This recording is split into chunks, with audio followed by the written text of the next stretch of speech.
Bom dia a todos.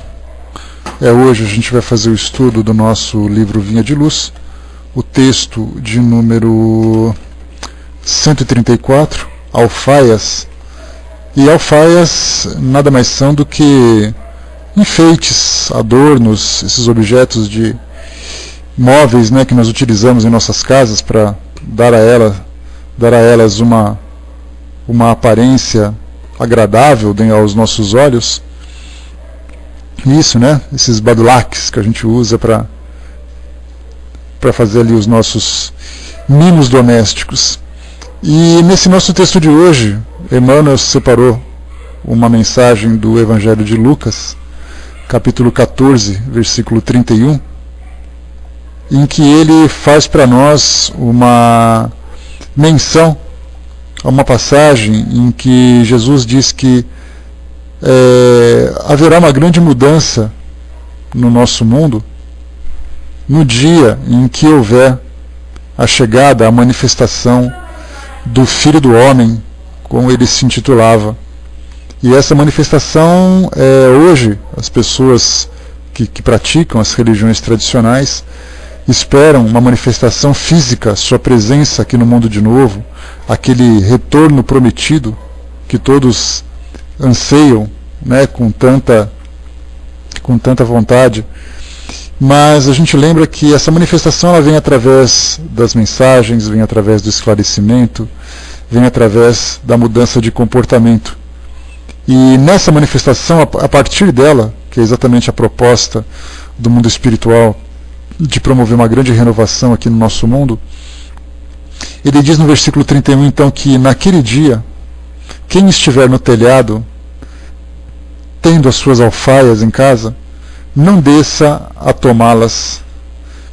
E da mesma sorte, o que estiver no campo, não volte para trás.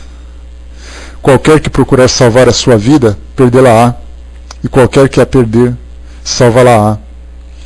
Isso porque, muitas vezes, nós temos uma preocupação muito grande em valorizar as conquistas que nós temos, em valorizar o nosso patrimônio material, valorizar a posição em que nós nos encontramos, isso tudo em detrimento do grande valor que nós precisamos dar para as conquistas espirituais que todos nós buscamos. É interessante que a gente fala bastante sobre isso. Eu gosto de ressaltar sempre essa ideia dos chavões que nós normalmente utilizamos dentro dos estudos doutrinários em especial, que nós falamos com tanta frequência, né? Elevação espiritual, reforma íntima, conquista de valores. São expressões que nós utilizamos com tanta naturalidade sem entender de fato qual é o seu real significado e a sua profundidade. A proposta do mundo espiritual para todos nós, trazendo essas mensagens que chegam com tanta intensidade e com tanta frequência, é mostrar para nós que a nossa passagem aqui, agora, ela é transitória. Ela é ou seja, uma passagem que vai apenas nos trazer algumas experiências, e a partir do momento em que nós as adquirimos, nós retornamos então para o mundo das ideias, para o mundo dos sentimentos, para o mundo dos pensamentos. E tudo aquilo que nós utilizamos hoje, aqui na nossa vida, eles são instrumentos que vão nos proporcionar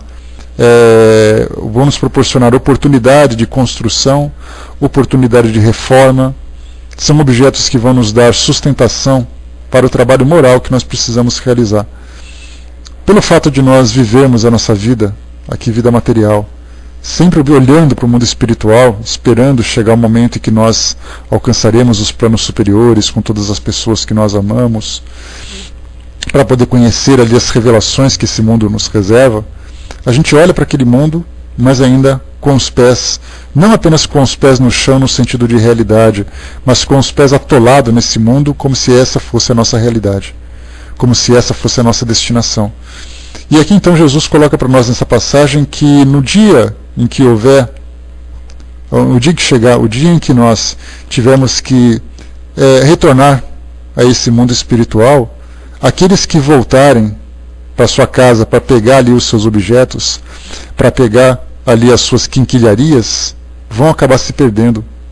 Porque exatamente é impossível que nós, enquanto espírito, nos dividamos entre dois objetivos, o objetivo dos mundos sutis, dos planos sutis, planos superiores, e os objetivos do mundo material, do mundo mais denso, do mundo grosseiro.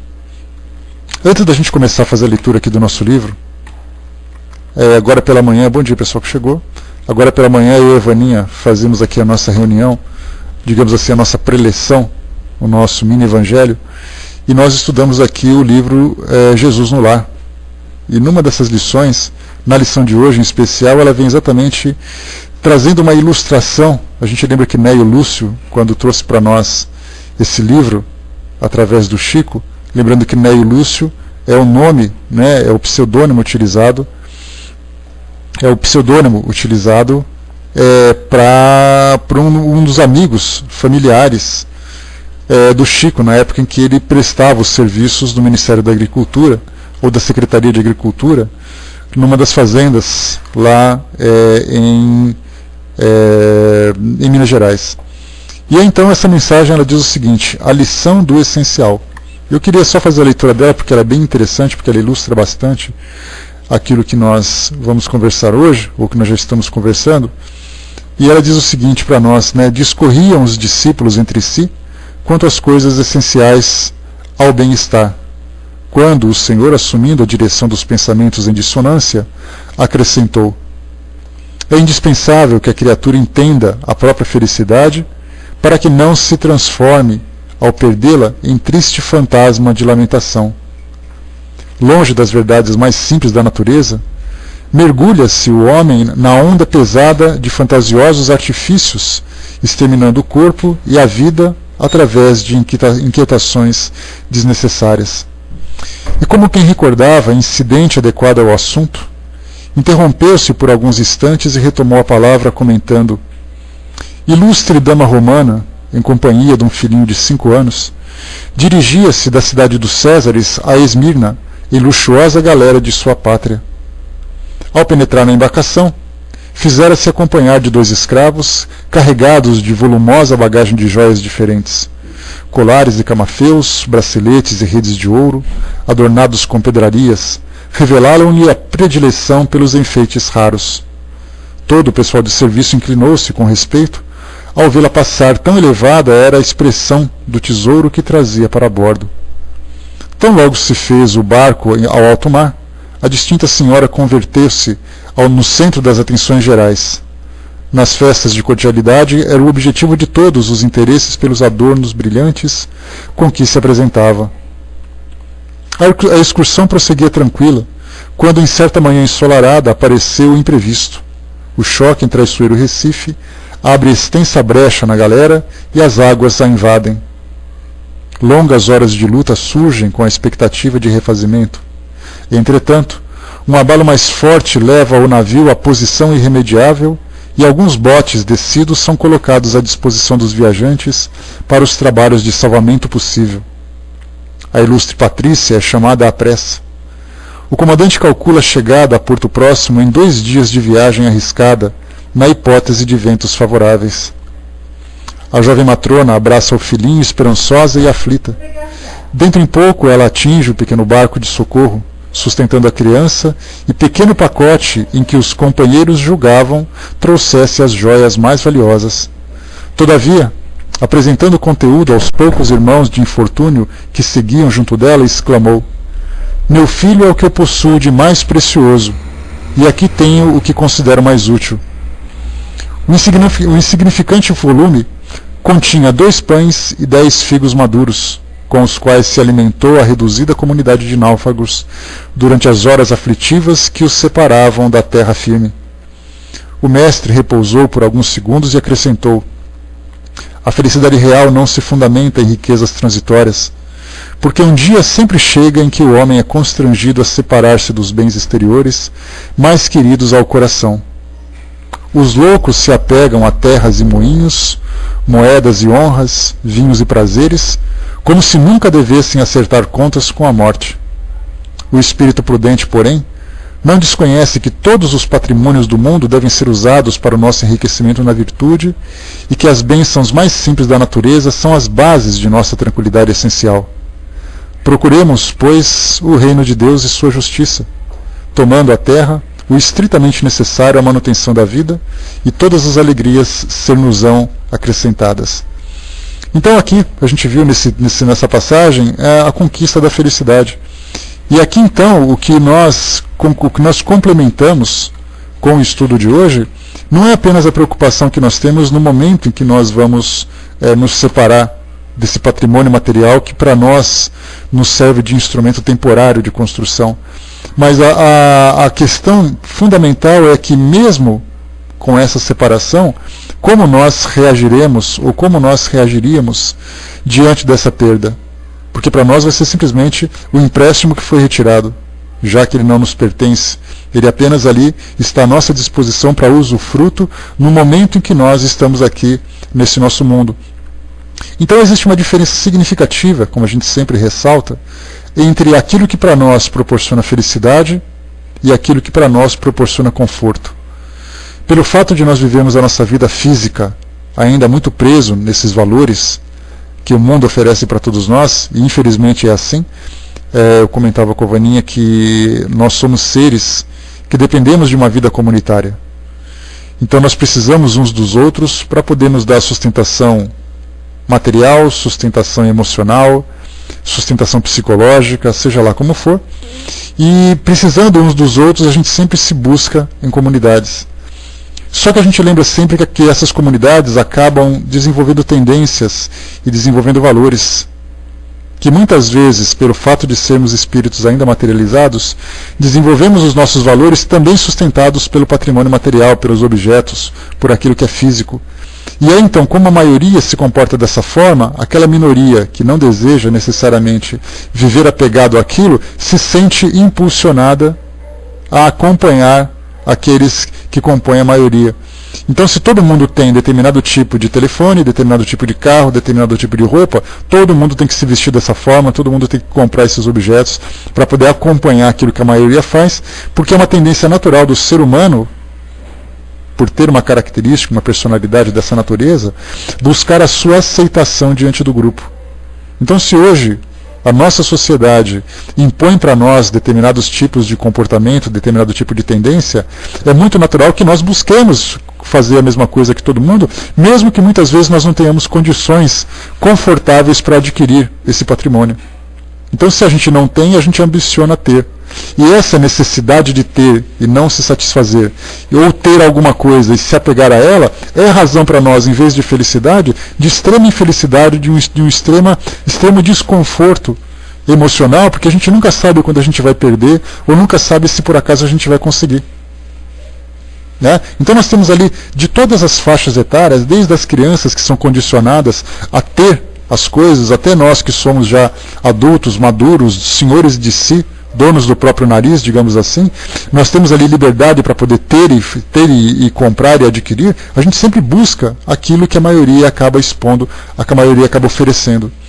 Mas então o que Jesus coloca para nós não é que nós tenhamos que viver como eremitas, que eu tenho que abrir mão daquilo que me é oferecido, que eu tenho à disposição, que eu tenho condições de comprar, e viver simplesmente isolado no meio do nada, mendigando, sem necessidade desse patrimônio.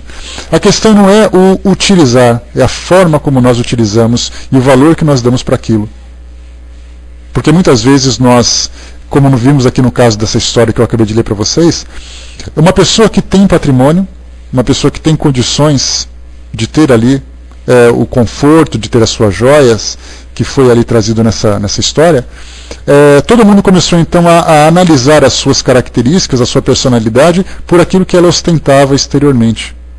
A posição de patrícia que ela tinha, né, lembrando que os patrícios era a classe nobre dos romanos, então naturalmente eles tinham ali o seu patrimônio, a sua riqueza, e eles carregavam para cima e para baixo.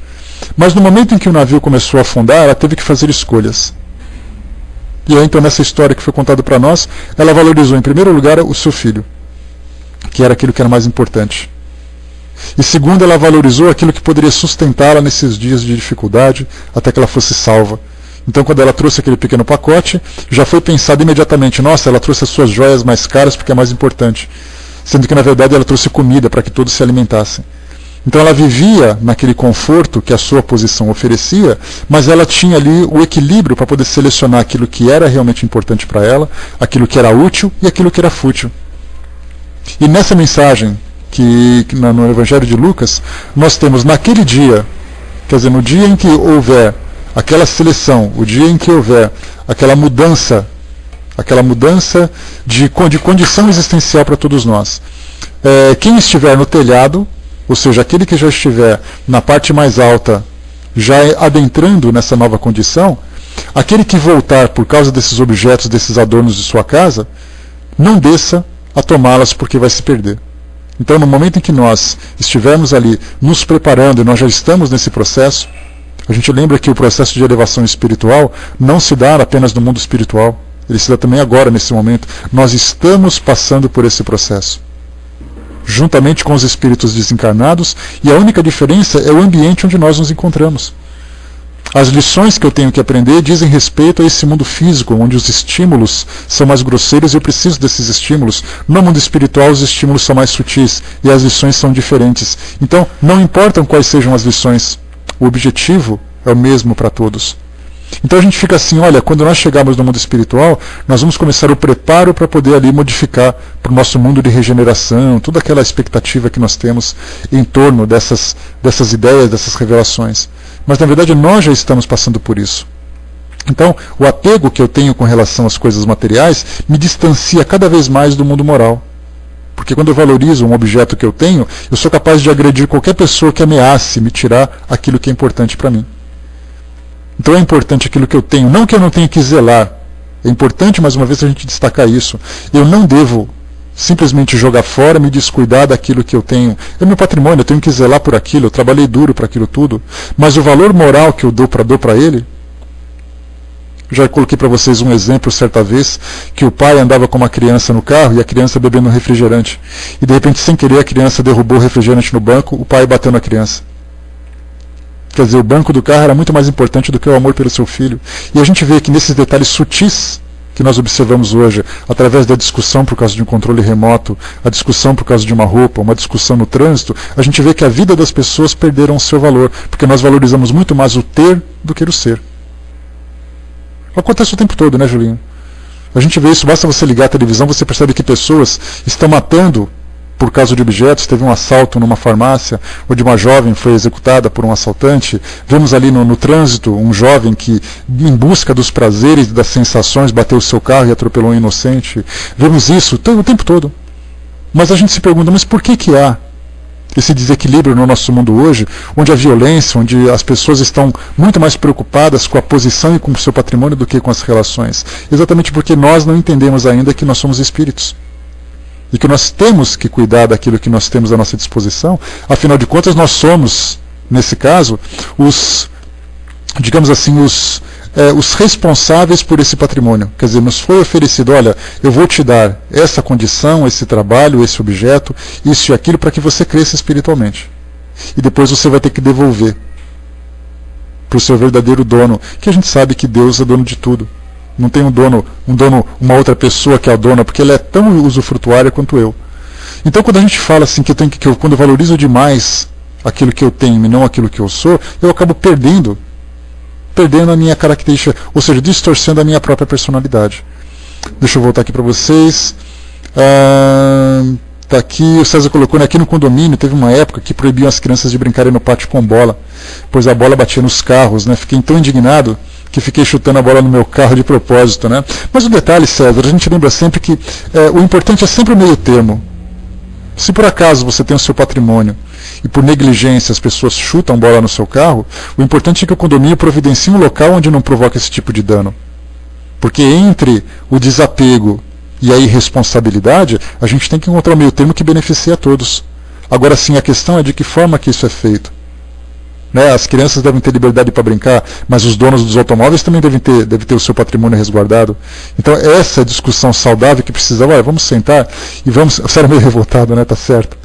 Então vamos sentar e vamos conversar para encontrar o meio termo, mas a gente percebe que não tem meio termo. Desde que o seu patrimônio não seja ameaçado, você acha que você tem direito a tudo no mundo. E você nunca tem deveres. Agora, a partir do momento em que você modifica em que a situação se modifica e você se vê ameaçado, aí você começa a levantar a mão e dizendo, mas eu tenho o direito de fazer isso. Então essa questão dos direitos e deveres é o que falta no equilíbrio no mundo, nessa questão de respeito nas convivências, respeito nos relacionamentos. Então aqui Emmanuel traz para nós aqui essas considerações a respeito desse tema. Vamos lá. A palavra do mestre não deixa margem a hesitações. Naturalmente, todo aprendiz vive na organização que lhe é própria. Cada qual permanece em casa, isto é, na criação individual ou no campo de testemunho a que o Senhor o conduziu. Geralmente, porém, jamais está sozinho. Reduzido ou extenso, há sempre um séquito de afeições a acompanhá-lo. Muita vez, contudo, a companheira, o pai e o filho não conseguem mover-se além das zonas inferiores de compreensão, quando o discípulo, pelos nobres esforços despendidos, se equilibra vitorioso na parte mais alta do entendimento.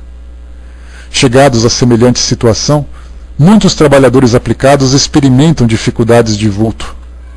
Não sabem separar as alfaias de adorno dos vasos essenciais, as frivolidades dos deveres justos, e sofrem dolorosos abalos no coração. Indispensável que se precatem contra esse perigo comum. Cumpra-se a obrigação sagrada. Atenda-se, antes de tudo, ao programa da vontade divina. Exemplifique-se a fraternidade e a tolerância, acendendo-se a lâmpada do esforço próprio, mas que se não prejudique o serviço divino e da ascensão, por meio aos melindres pessoais e às convenções puramente exteriores. Um lar não vive simplesmente em razão das alfaias que o povoam, transitoriamente, e sim dos fundamentos espirituais que lhe construíram as bases. Um homem não será superior porque satisfaça as opiniões passageiras, mas sim porque sabe cumprir, em tudo, os desígnios de Deus. Nessa passagem, bom dia pessoal que chegou, nesse texto então aqui, ele é um complemento daquilo que nós falamos, que muitas vezes, pelo fato da comunidade, da coletividade, ter uma tendência a todo mundo se comportar da mesma forma, quando nós reagimos de um modo diferente, dizendo, olha, os meus valores são outros, eu não tenho esse apego, eu estou mais preocupado com o meu estudo, estou mais preocupado em professar a minha crença, e a gente não fala de crença espírita, a gente fala daquilo, da fé que cada um professa e que promove o bem, que promove uma transformação saudável para todas as pessoas. A partir do momento em que você começa a viver, de fato, a viver verdadeiramente essa mudança espiritual, o fato de nós estarmos numa família com pessoas que nem sempre professam a mesma fé ou têm os mesmos valores, começa então a surgir uma pressão, com críticas, com apontamentos, com ofensas muitas vezes, dependendo da condição, simplesmente porque o indivíduo que abre mão dessa tendência comum acaba se destacando de alguma forma e sendo visto como uma pessoa careta, como uma pessoa crente, como uma pessoa fanática, seja como for. E aí então a gente percebe, a questão eu estou seguindo nesse caminho certo porque eu estou convicto da minha posição? Ou eu faço isso de modo desequilibrado? Porque muitas vezes a gente lembra que essa ideia do fanatismo, a linha que separa o fanatismo do equilíbrio, ela é muito tênue dentro da nossa perspectiva ainda. Então quando a gente convive num ambiente onde tem pessoas que não seguem a mesma tendência, não entendem da mesma forma, não valorizam aquilo que para nós é importante, a gente acaba percebendo conflitos dentro desses relacionamentos.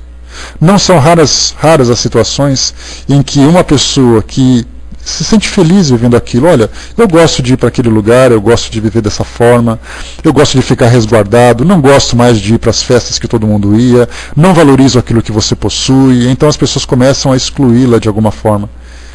E aí então, como o Emmanuel diz para nós assim, essas pessoas que não sabem separar aquilo que é um adorno, que é uma futilidade de posição, de ideia, de posses e tudo mais, daquilo que realmente é essencial, as frivolidades, não sabem separar as frivolidades dos deveres justos, essas pessoas sofrem dolorosos abalos no coração.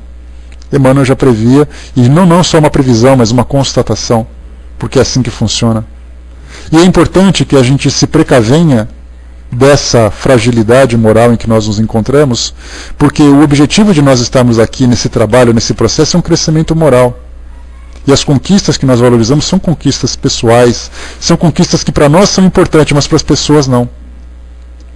Às vezes a gente faz comentário entre pessoas que trabalham conosco, entre pessoas amigas, entre pessoas da família, que a gente diz assim, poxa vida, naquele Natal, eu lembro que eu fui fazer a doação de brinquedo para aquelas crianças, mas eu me senti tão feliz.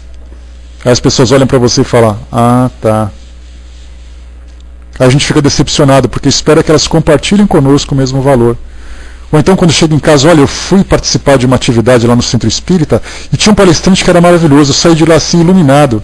As pessoas coçam assim o pescoço e falam, ah, é mesmo? Tá bom então. Ou então assim, olha, eu vou para tal lugar, você não quer comigo? Não dá, eu tenho que ir para outro lugar, então vai você. E aí então a gente se sente decepcionado pelo fato de não acompanharem aquilo que nós oferecemos, aquilo que nós achamos importantes. Então é importante que a gente tenha, né? Mas não é verdade, Juliana? Fala para mim. Então é importante que a gente tenha em mente que essas conquistas são pessoais, são conquistas nossas. O trabalho que eu faço, que me dá prazer, que me dá satisfação, ele diz respeito a mim. Se por acaso as pessoas observam e se oferecem para poder participar e compartilhar desse momento, ótimo. Se elas não querem, não tem problema. Que eu valorize aquilo que eu conquistei, respeitando a opinião das pessoas, mesmo que muitas vezes elas não tragam de volta aquilo que eu espero. Quando eu digo assim, poxa vida, mas eu respeito tantas pessoas e ninguém me respeita, isso é um problema delas, não meu. Porque o valor ele tem que partir daquele que se encontra em equilíbrio. A Eva, quando se colocou para nós, não conseguimos despertar no outro interesse pelo estudo, pelo bem, é muito pessoal. Até porque também, Eva, quando se fala interesse pelo estudo, interesse pelo bem, ele é muito subjetivo. Porque a forma de estudar, muitas vezes o estudo não significa nada. Muitas vezes a forma como nós vemos o bem é de uma forma distorcida. Então, a gente tem que sempre pensar assim que aquilo que para mim é importante, muito mais do que as atitudes que eu tenho, né, com as escolhas que eu faço de um estudo, de um trabalho, na verdade ela se resume na forma como eu me comporto nesse meio social. Eu posso me transformar assim digamos assim, num Padre Teresa de Calcutá, não vou dizer madre para não pegar mal, mas num Padre Teresa de Calcutá, lá com os pobrezinhos. Quando eu chego em casa eu me transformo naquela pessoa impositiva, que fica criticando, que fica apontando quem é melhor, quem é pior.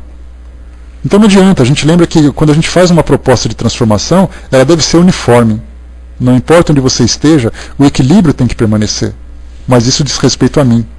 Eu fiz essa opção, as pessoas não fizeram. Eu não posso dizer, olha, eu estou ficando bonzinho, você tem que ficar também. Ela vai olhar para a sua cara e vai dizer, mas eu não quero, e daí?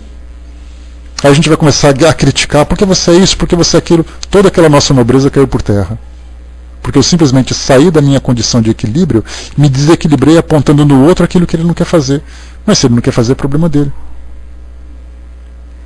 Então ele coloca para nós aqui, Emmanuel, para a gente poder aqui chegar nessa nossa linha final do nosso estudo. Cumpra-se a obrigação sagrada. Atenda-se, antes de tudo, ao programa da vontade divina.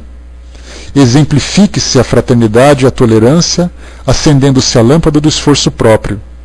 Até aí tudo bem.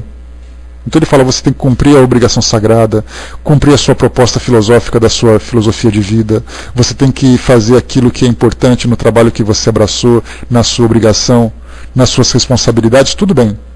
Mas, esse mas é importante, que não se prejudique o serviço divino da ascensão, que é íntimo, que é pessoal, por meio aos melindres pessoais e às convenções puramente exteriores. Ou seja, eu fico magoado, eu fico chateado, eu fico melindrado porque eu estou fazendo alguma coisa, alguém passa e dá uma bufada, dá uma estalada, faz uma crítica, dá uma risadinha. Aí então eu fico assim muito desequilibrado, fico muito chateado e começo então a mentalmente a bombardear aquela pessoa. Quer dizer, eu saí do meu estado de harmonia, que eu trabalhei tanto para conquistar, estudo constantemente, trabalho constantemente, exercito diariamente, e de repente, por causa desse tipo de desequilíbrio, eu perco tudo aquilo que eu fiz. E a gente tem que lembrar, se o castelo que nós estamos construindo na nossa consciência é um castelo de areia, ou é um castelo sólido, mais ou menos com a história dos 3 porquinhos. Porque o primeiro constrói ali a sua casa de palha, o outro constrói a sua casa não sei do que, e o outro finalmente opta por aquela que é a mais sólida, né? Por aquela que é a mais resistente, né? E nesse caso, quando a gente começa a perceber então que essa construção sólida, ela é definitiva, é porque nós de fato absorvemos esses valores. Absorvemos aquilo que é mais importante, absorvemos aquilo que é definitivo. Porque enquanto nós estivermos brincando de ser feliz, a gente sempre vai esperar que o lobo mau venha e dê aquele sopro e derrube a nossa casa. E a gente não pode permitir que isso mais aconteça, porque nós já fizemos as nossas escolhas. Mas é importante que a gente tenha convicção naquilo que a gente faz. Então, lembrando que o lar, ele não vive simplesmente dos adornos, dos móveis que tem ali dentro. Porque isso é transitório. Mas a gente lembra que são os fundamentos espirituais que vão construir essas bases. Um homem não será superior porque satisfaça opiniões passageiras, mas porque sabe cumprir em tudo os desígnios de Deus. Ou seja, começa a dizer para nós assim que o homem ele se considerará superior pelos valores que realmente ele conseguiu desenvolver dentro de si.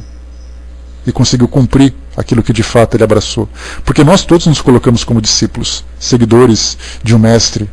E esse mestre espera que nós sigamos os mesmos passos, façamos as mesmas coisas.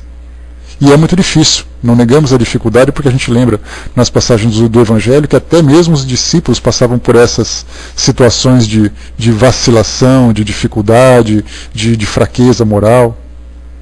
Muitas vezes discutindo entre si, depois chegando lá, olha, não consegui fazer. E Jesus colocava assim a mão na cabeça e falava, até quando eu terei que conviver com vocês, seus hipócritas? E aí então fazia aquele trabalho de fortalecimento de fé. Então todos nós somos seguidores. A partir do momento em que a gente se autodenomina com esse ou com aquele título, com esse ou com aquele rótulo, nós já nos colocamos numa condição de seguidores. E para isso você tem que fazer cumprir aquele objetivo. Então hoje nós percebemos que as religiões, infelizmente, elas são tidas para nós como convenções sociais. Todo mundo quer ter uma religião, mais uma vez, daquela mesma forma de você se vestir, daquela mesma tendência. Você usar o seu corte de cabelo, você ter o carro, você ter um celular, você ter isso, você ter aquilo. As religiões vêm para nós como sendo com o mesmo propósito também. As pessoas seguem religiões para poder serem aceitas. Não com aquela convicção de que estão trilhando um caminho de elevação espiritual. Até porque, infelizmente, a maioria das religiões hoje não deram conta ainda de que esse é o principal objetivo. Trazem para nós aquela doutrina da prosperidade, que você segue aquela religião e ela vai te levar numa condição de conforto, de casa, de um casamento feliz, disso, daquilo tudo. Então as religiões hoje estão com uma outra proposta, elas te oferecem um pacote de felicidade transitória, um pacote de felicidade terrena. A gente vê nesses canais que a gente muda, de repente você vê lá corrente de orações. Aí alguém vem e dá o depoimento. Eu era muito pobre, estava desempregado, meu marido era alcoólatra e meu filho lá não tinha escola. De repente eu participei daquela corrente, eu consegui comprar uma casa, meu marido ficou curado, minha filha foi para a faculdade e hoje eu sou empresário. Aí todo mundo corre e fala, essa é a religião que eu quero. Então as religiões hoje perderam aquele propósito de tocar as pessoas por dentro, de sensibilizá-las, de fazer ver o mundo de um modo diferente. Porque elas trocaram, infelizmente, pela conquista de seguidores, pelas ideias dos seus próprios líderes. E muitas vezes a doutrina não é diferente. A doutrina pensa assim, olha, vai no centro espírita, que você vai parar de sofrer, que seu casamento vai ser feliz e que você vai ser curado. Muitas vezes você vai continuar com um casamento infeliz porque é uma luta moral que você tem que desenvolver. Você vai ter doenças porque é uma limitação física que você tem que enfrentar, mas o importante é a transformação espiritual que você precisa se submeter. Aí as pessoas falam, mas é só isso? Não tem mais nada de interessante? Não, não tem mais nada de interessante. Porque aquilo que você vive hoje, ela é o resultado daquilo que você mesmo escolheu. Então é o trabalho que você vai ter que realizar para poder transformar isso tudo. Então não esperemos do mundo espiritual milagres para tirar aquilo que nós mesmos escolhemos. Esse é o objetivo das religiões. Fazer com que nós olhemos para o mundo espiritual e nos vejamos como espíritos que somos. Daí então, para a gente poder finalizar, e já passar aqui para o nosso amigo Reinaldo que vai fazer o encerramento para nós, voltamos aqui para a mensagem. Naquele dia, quem estiver no telhado, tendo as suas alfaias em casa, não desça a tomá-las. Se você escolher uma proposta de transformação espiritual, não volte a se perder nas ilusões e nas fantasias de ter e de estar numa condição acreditando que você é feliz. A grande dificuldade que nós enfrentamos hoje é de entender as reais definições daquilo que diz respeito à nossa existência. Por exemplo, amor. Se cada um começar a definir o amor, cada um vai colocar de uma forma diferente. A gente não entendeu o sentido verdadeiro do sentimento. A gente confunde com posse, confunde com paixão, confunde com fraternidade. Então são sempre assim, são sentimentos que são limitados e restritos a determinadas condições. E o amor verdadeiro ele é incondicional. Isso significa que a gente não conseguiu alcançar ainda. Quando a gente fala sobre felicidade, a gente imagina que felicidade é nós estarmos ali protegidos na nossa, como se diz hoje popularmente, né, uma expressão que é extremamente falada hoje, quando nós estamos confortavelmente instalados na nossa zona de conforto.